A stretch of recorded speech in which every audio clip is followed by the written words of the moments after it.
क्या इन्होंने नहीं समझा कि जिस अल्लाह ने आसमानों और जमीन को पैदा किया और वो इनके पैदा करने से थका नहीं, वो इस बात पर भी कादिर है कि मुर्दों को जिंदा कर दे? हां, क्यों नहीं, वो हर चीज पर कादिर है। और जिस रोज इनकार करने वाले आग के सामने किए जाएंगे तो उनसे पूछा जाएगा, क्या यह हक नहीं है? तो कहेंगे, क्यों नहीं, हमारे परवरदिगार की कसम, ये हक है। अल्लाह फरमाएगा कि तुम जो दुनिया में कुफ्र किया करते थे, तो अब उसकी वजह से अजाब के मजे चखो।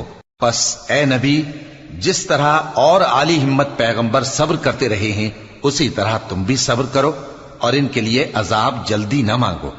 जिस दिन ये उस चीज को देखेंगे जिसका इनसे वादा किया जाता है, तो ये ख्याल करेंगे कि गोया दुनिया में रहे ही न थे मगर घड़ी भर दिन। ये कुरान पैगाम है जो पहुंचाया जा चुका, सो अब वही हलाक होंगे जो नाफरमान थे।